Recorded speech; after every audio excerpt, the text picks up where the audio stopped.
मित्रों, यह स्कंद पुराण है। इस शास्त्र में कार्तिक मास के महत्व के बारे में दिया गया है और इसमें यह वर्णन किया गया है कि कार्तिक मास में किस तरह से दीपदान करना चाहिए।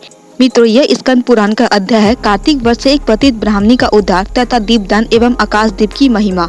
वर्मा जी कहते हैं, स्त्रियों और पुरुषों ने जन्म से लेकर जो पाप किया है वह सब कार्तिक में दीपदान से नष्ट हो जाता है।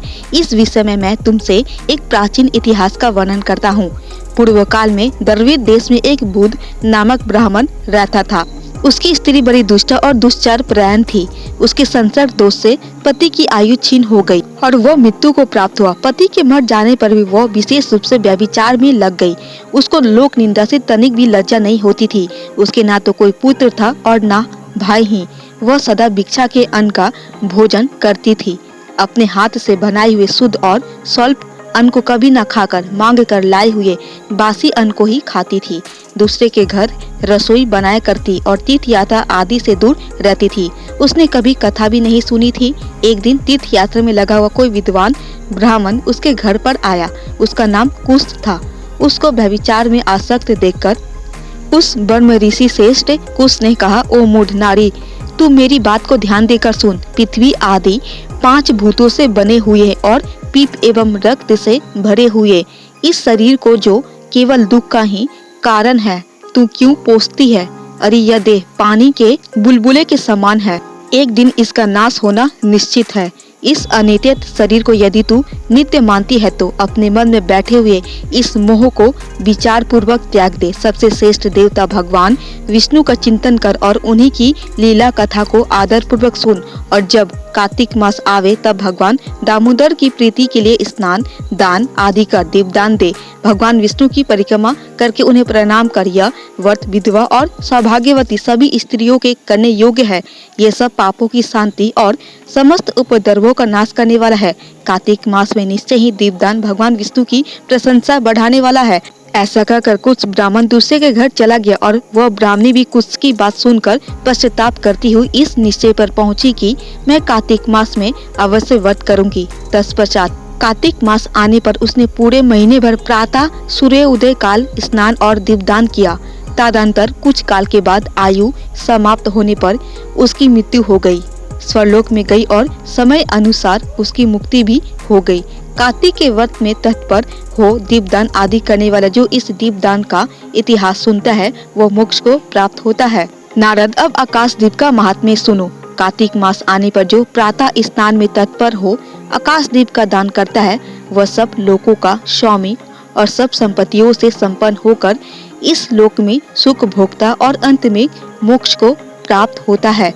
इसीलिए कार्तिक में स्नान दान आदि कर्म करते हुए भगवान विष्णु के मंदिर के कंगूड़े पर 1 मास तक अवश्य दीपदान करना चाहिए। महाराज सुनंदे चंद शर्मा ब्राह्मण के बताए अनुसार 1 मास तक विधि पूर्वक व्रत किया। वे कार्तिक में प्रतिदिन प्रातःकाल स्नान करके पवित्र होते और कोमल तुलसी दलों से भगवान विष्णु की पूजा करके रात में उनके लिए आकाश दीप देते थे। दीप देने के समय वे इस मंत्र का उच्चारण करते थे, मैं सर्व स्वरूप एवं विश्व रूपधारी भगवान दामोदर को नमस्कार करके यह आकाश दीप देता हूँ जो भगवान को परम प्रिय है। देवेश्वर, इस व्रत से आप में मेरी भक्ति बढ़े। इस भावना से प्रार्थना करके राजा सुनंदन दीपदान करते थे। ब्रह्म मुहूर्त में उठकर वे पुनः आकाश दीप देते थे। उनका प्रातः काल स्नान और भगवान विष्णु की पूजा का क्रम नियम पूर्वक चलता रहा।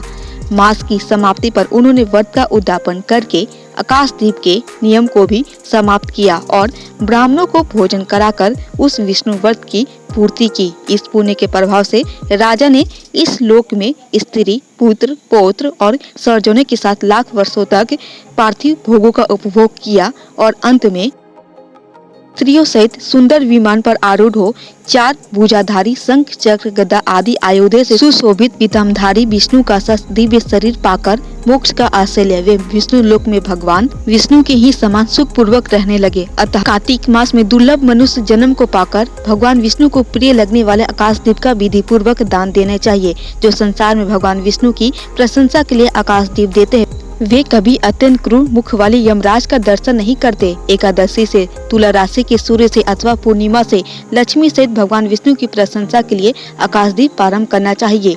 पितरों को नमस्कार है, प्रेतों को नमस्कार है, धर्म स्वरूप विष्णु को नमस्कार है, यमराज को नमस्कार है तथा दुर्गम पथ में रक्षा करने वाले भगवान रुद्र को नमस्कार है। इस मंत्र से जो मनुष्य पितरों के लिए आकाश में दीपदान करते हैं, उनके वे पितर नरक में हो तो भी उत्तम गति को प्राप्त होते हैं।